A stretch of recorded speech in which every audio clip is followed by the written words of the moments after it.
Hello everyone. मैं मिथुन सिंह स्वागत करता हूं आप सभी का। आशा करता हूं आप सभी बहुत अच्छे होंगे। बात करेंगे बीबीएम के यू धनबाद सेमेस्टर 4 के, जी हां, बीएड सेमेस्टर 4 के प्रीवियस ईयर क्वेश्चन पेपर जिसका नाम है जेंडर स्कूल एंड सोसाइटी का पीवाईक्यू। और इसमें हम लोग जो है एमसीक्यू को देखेंगे कि किस तरह के एमसीक्यू के सवाल पूछे गए थे। सारे सवालों को जो है मैं एक्सप्लेन करने की कोशिश करूंगा और आपको कुछ और जो एक्स्ट्रा बन पड़ता है वो समझाने की कोशिश करूंगा।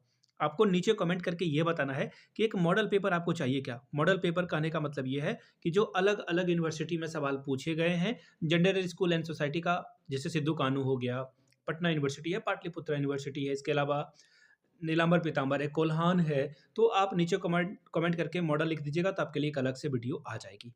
ठीक है जी, चलिए वीडियो को शुरू करें। उससे पहले अगर आपको पिछले 5 वर्षों के बीबीएमकेयू के सेमेस्टर 4 के प्रीवियस ईयर क्वेश्चन पेपर चाहिए तो ये 49 रुपये में आपको प्रोवाइड कर दिया जाएगा। दूसरी बात, 199 रुपये में आपको सजेशन प्रोवाइड कर दिया जाएगा। सर ये सजेशन क्या होता है? सजेशन यानी कि वेरी वेरी इंपॉर्टेंट क्वेश्चन, ऐसे सवाल जो फ्रीक्वेंटली एग्जाम में आते हैं वो आपको प्रोवाइड कर दिया जाएगा with solution with answer. Answer के साथ आपको प्रोवाइड कर दिया जाएगा। हिंदी में चाहिए तो हिंदी में मिल जाएगा, इंग्लिश में चाहिए तो इंग्लिश में मिल जाएगा। ऐसे सवाल जो एग्जाम में बार बार पूछे जाते हैं। अब देखिए कुछ और बातें मैं आपको बता देना चाहता हूँ यहाँ से, ताकि आप चीज़ों को ठीक से समझ पाएँ। सजेशन तैयार करने के लिए देखिए हम लोग 4 स्टेप्स को फॉलो करते हैं। पहला स्टेप होता है 10 साल का प्रीवियस ईयर क्वेश्चन पेपर, ठीक है। दूसरा होता है लेटेस्ट एग्जाम पैटर्न, अभी क्या पूछा जा रहा है ना उसको हम लोग बहुत ज़्यादा तवज्जो देते हैं। तीसरी बात जो होती है वो ये होगा कि अब भी जो सवाल है वो तो ध्यान में रखते ही है, साथ में आपका सिलेबस क्या कहता है उसको ध्यान में रखते हैं कि बीबीएमकेयू का सिलेबस क्या है। और आखिर में मेरा खुद का एक्सपीरियंस, मैं खुद ही बीबीएमकेयू का ही छात्र हूँ, एमएड सेमेस्टर 4 में हूँ। हो सकता है कि आपकी मेरी मुलाकात भी हो जाए। तो एमएड सेमेस्टर 4 में हूँ तो मैं 2-3 सालों से पिछले सजेशन को जो है दे रहा हूँ बीबीएमकेयू, विनोबा भावे, सिद्धू कानू मुर्मू रांची में, और वहाँ पे मुझे काफ़ी अच्छी सफलता मिली है।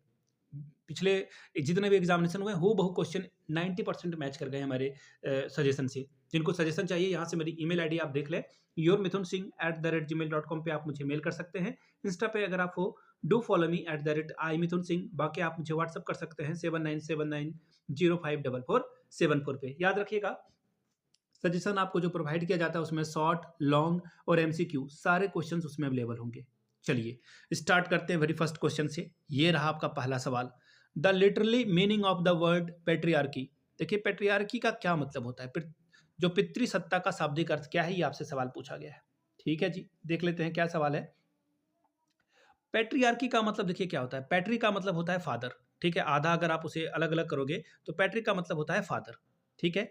और जो आर्केन शब्द है उसका मतलब होता है रूल, यानी कि पिता का रूल, ठीक है।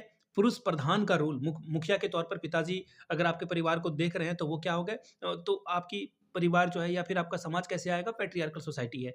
तो ऑप्शन ए आपका सबसे सही जवाब हो जाएगा। हालांकि जब आप सेवन सिस्टर में जाते हो ना, नॉर्थ ईस्ट में, वहाँ पे मैट्रियार्की है। वहाँ पे आप वाइन शॉप में जाओ, सब्जी के दुकान में जाओ, अंडे के दुकान में जाओ, किराने की दुकान में जाओ, वहाँ पे सारी दुकानों को महिलाएं चला रही होती है।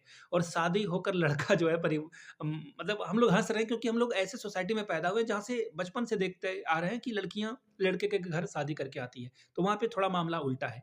वहाँ पे क्या है, मैट्रियार्की है। तो हमारे ही देश में वो बोलते हैं ना कि India is a full of diversity, India में ही बहुत सारे रंग रूप आपको देखने को मिलेंगे। तो ये हो गया।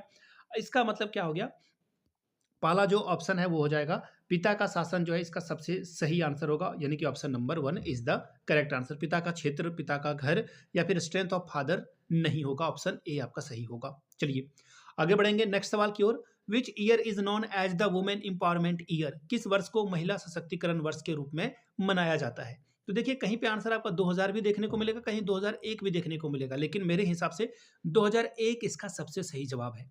इसकी वजह क्या है कि आप बहुत सारे वेबसाइट पे जाओगे, गूगल में जाओगे तो अलग-अलग जगह पे आंसर आपको अलग-अलग देखने को मिलेगा, लेकिन 2001 आपका जो है सबसे सही जवाब है। याद रखिएगा 1975 में, ये भी सवाल एग्जाम में आ सकता है तो इसलिए मैं इस सवाल को बता रहा हूँ। 1975 में 8 मार्च को जो है पहली बार यूएन के द्वारा जो है महिला दिवस मनाने की शुरुआत की गई थी, इसलिए जो है ये साल भी इम्पोर्टेंट है। और जो महिला दिवस है, विश्व महिला दिवस है, वर्ल्ड वुमेन्स डे, वो भी जो है आपसे पूछ लिया जा सकता है, तो मैंने आपको बता दिया। नेक्स्ट क्वेश्चन देखिए क्या है। Personal sense of one's own gender. स्वयं के लिंग की व्यक्तिगत समझ को क्या कहते हैं। बड़ा ही प्यारा सा सवाल है। तो देखिए इसे बोलते हैं जेंडर आइडेंटिटी, ठीक है। ऑप्शन थर्ड इसका सही जवाब हो जाएगा। देखिए मैं एक बात बताऊंगा, आपने जो है जस्टिन ये इंडिया की बात करते हैं, फॉरेन की बात नहीं करते हैं। देखिए, संजय बांगर इंडिया के कोच भी हुआ करते थे। संजय बांगर, आपने नाम सुना होगा इनका। तो इनके जो पुत्र थे, उन्होंने सेक्स चेंज कराया और अब वो मेल से फीमेल बन गई है, ठीक है? मेल से वो फीमेल बन गई है। तो ऐसे में मेल से फीमेल बन गई, तो इसको ध्यान में रखिएगा आप लोग। वो मेल से फीमेल बन गई तो उसने अपना जो है जेंडर आइडेंटिटी जो है बाद में की, और वो समझ गए कि ये क्या है, कि मैं महिला के रूप में जो है हूँ, अंदर से मैं, मेरा जो सोल है या फिर मेरा जो जो आत्मा है, वो क्या है, वो महिला का है। तो ऑप्शन आपका क्या होगा? जेंडर आइडेंटिटी यानी कि लिंग पहचान आपका सही होगा, ऑप्शन थर्ड हो जाएगा। ठीक है, स्वयं के लिंग की व्यक्तिगत समझ को क्या बोलेंगे? जेंडर आइडेंटिटी बोलेंगे।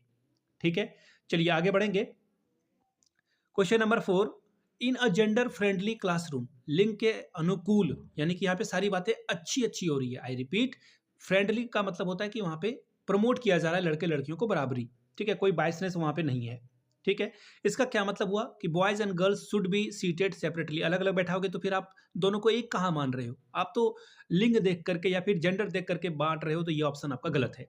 Boys should be given more opportunity, बताओ, लड़के को अधिक अवसर आप दे रहे हो, तो ये तो गलत बात है ना, ये भी आपका ऑप्शन कटेगा। Girls should be given more opportunity, बिल्कुल गलत बात है।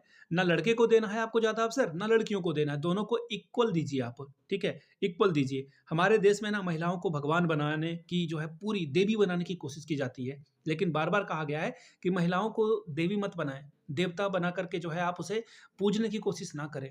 ठीक है, क्योंकि हमेशा से देवी बना करके महिलाओं का ही शोषण हुआ है। देवी बना करके, त्याग का रूप बना करके जो है जॉब उनसे छुड़वाए गए हैं। ये मेरा पर्सनल ओपिनियन है, आपकी राय अलग हो सकती है। तो मेरा मानना है कि आप हमेशा क्या करें, इक्वल अपॉर्चुनिटी देने की बात करें। महिलाएं या फिर पुरुष खुद ब खुद आगे बढ़ जाएंगे, किसी को जो है वहां पे रिजर्वेशन की जरूरत नहीं है। तो आंसर आपका क्या हो जाएगा? Girls and boys should participate equally in the main stream cleanness of the classroom, यानी कि लड़के और लड़कियों को कक्षा की स्वच्छता के रखरखाव में बराबर की भागीदारी होनी चाहिए। एक और बात ध्यान में रखिएगा, मैं थोड़ा क्वेश्चन ऊपर कर दूं ताकि आपको दिख जाए। देखिए, एक बात और भी है, हमारे देश में ना, मतलब जो साफ सफाई करते हैं उनको नीचे नज़र से देखा जाता है, उसे छोटा काम माना जाता है। लेकिन मेरे हिसाब से there is a no small work and a big work, कोई भी काम बड़ा और छोटा नहीं होता। एक मूवी है, मुझे अभी शायद हैप्पी डेज या कुछ परफेक्ट डेज है, शायद शायद परफेक्ट डेज है। उसमें ना एक व्यक्ति होता है, वो टॉयलेट क्लीनिंग करता है, और वो 365 दिन, मतलब वो रिटायरमेंट के समय में शायद आ चुका है। मैंने बहुत बहुत देखा है इस फिल्म को, सुना है इसके बारे में कि परफेक्ट डेज में वो टॉयलेट क्लीनिंग करता है, लेकिन वो खुश रहता है। ये फ़िल्म आपको जो है छाँट के देख लेना ही चाहिए। बाकी अगर आपको ये फ़िल्म जो है टेलीग्राम पे चाहिए, तो आई मिथुन सिंह एक बार सर्च कर लेना, और आपको जो है ये मैं मूवी जो है प्रोवाइड कर दूँगा। हैं, एग्ज़ाम के बाद, अभी मत देखना, ठीक है? एग्ज़ाम के बाद देख लेना, काफ़ी कमाल की फ़िल्म है। चलिए 5वां सवाल, the dowry prohibition act was passed in the year, दहेज प्रतिषेध जो प्रतिषेध अधिनियम है वो कब पारित किया गया था, ये आप बताएं। तो 1961 में जो है दहेज यानी कि डॉरी को जो है बंद करने की बात की गई थी। अगर कोई दहेज लेते हुए या देते हुए पकड़ा जाता है, तो दोनों ही केस में याद रखिएगा, गिविंग और टेकिंग, गिविंग भी गलत है और टेकिंग भी गलत है। लेना और गिफ्ट के नाम पर जो है आजकल चल रहा है, और बड़ी बड़ी लेविश शादी हो रही है ना, बिग फैट जो है वेडिंग हो रही है। बिग फैट का मतलब हो गया कि एकदम बहुत तड़कता भड़कता शादी हो रही है, करोड़ों में खर्च हो रहे हैं। तो आंसर आपका फिलहाल 1 हो जाएगा। ठीक है, इसको हम लोग यहीं पे रखेंगे, आगे बढ़ेंगे अगले सवाल की ओर। अगला सवाल देखिए क्या है, the age fixed for marriage of a girl under child marriage provision act. देखिए, महिलाओं के लिए जो है लड़कियों की एज जो है 18 रखी गई है। ये तो सभी लोग जानते हैं, आराम से आप इसे कर पाओगे। लेकिन दिक्कत कहाँ पे आएगी जानते हो? जब लड़कों के बारे में बात की जाएगी, तो याद रखिएगा 21 साल में जो है बॉयज़ के लिए जो है ये शादी के लिए जो है डेट माना गया है। तो ऑप्शन बॉयज़ के लिए अगर पूछ लिया जाए तो वहाँ पे घबराइएगा मत। अगला सवाल है, according to which article of a constitution has provided us the right to equality before the law. किस अनुच्छेद के अनुसार संविधान विधि के समक्ष सभी को समान अधिकार प्रदान करता है? वो आर्टिकल के बारे में बात करना है, आर्टिकल 14। ये भी एक मूवी है, कमाल की जबरदस्त मूवी है, अनुराग सिन्हा ने इसे डायरेक्ट किया है, और इसके जो एक्टर हैं वो है आयुष्मान खुराना है। तो कमाल की फिल्म है, और कमाल इसके जो एक एक सीन है ना, आपके आपको सोचने के लिए मजबूर कर दिया जाएगा। जहाँ पे बताया जाता है कि आप ब्राह्मण हो, तो ब्राह्मण में भी अलग-अलग कैटेगरी है, तो वहाँ पे ना वो बहुत गहरी चोट की गई है। आप किसी भी कास्ट के जाति के हो सकते हैं, लेकिन देखिएगा कास्ट में भी जो है, कास्ट के अंदर भी जो है उपजातियाँ होती हैं, और वहाँ पे भी जो है बड़े-छोटे का बोध आपको कराया जाएगा। तो ये बड़ा जो है विडंबना वाली बात है हमारे देश में। तो ये मूवी ना बड़ा ही सटायर तरीके से इस पे जोरदार प्रहार करती है, तमाचा देती है आर्टिकल 14, ठीक है? तो किस अनुच्छेद के अंदर संविधान विधि के समक्ष सभी को समान अधिकार प्रदान किया जाता है? तो आर्टिकल 40।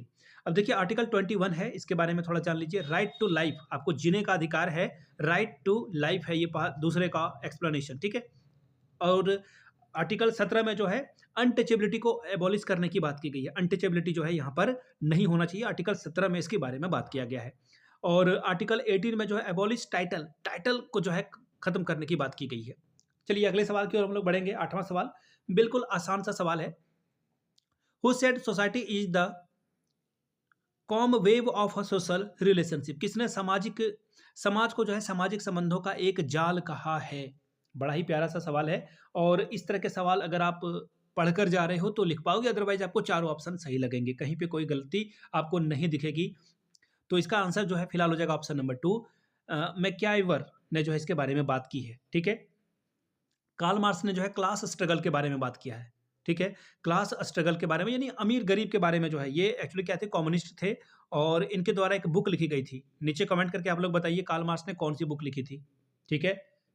और C.H. पेज ने जो है सोशल बिहेवियर के बारे में बात की है। सोशल बिहेवियर यानी कि समाज में जो व्यवहार है उसके बारे में बात की है। के डेविस ने जो है फंक्शनलिस्ट सोशोलॉजिस्ट का जो है रोल प्ले किया था, ठीक है। फिलहाल वो उतना इंपॉर्टेंट नहीं है, बस ये जो इंपॉर्टेंट था वो मैंने आपको बता दिया। अगला सवाल question number 9, what is the meaning of a लोक जुम्बिस? बहुत बहुत ज्यादा इंपॉर्टेंट सवाल है, बहुत बार ये सवाल पूछा जा चुका है।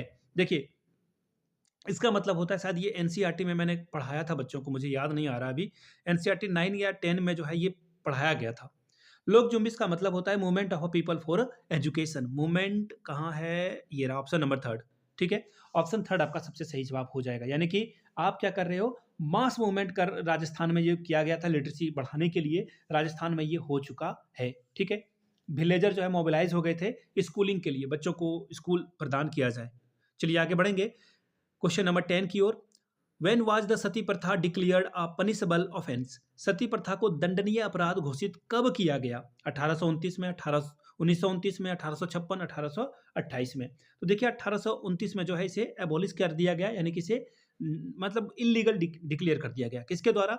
लॉर्ड विलियम बेटिक के द्वारा जो है इसको जो है कर दिया गया था। लॉर्ड विलियम बेटिक, आप लोग लिख लीजिएगा हिंदी में, ठीक है। तो ये आपको ध्यान में रखना है, ये क्रिमिनल ऑफेंस हो गया था कि महिलाओं को आप जिंदा जला नहीं सकते हैं। Gender norms are set by, लिंग मानदंड किसके द्वारा निर्धारित किए जाते हैं? अब यहां से देख लीजिए, सरकारी अधिकारियों के द्वारा, समाज के द्वारा, स्वयं व्यक्ति के द्वारा, या इनमें से सभी।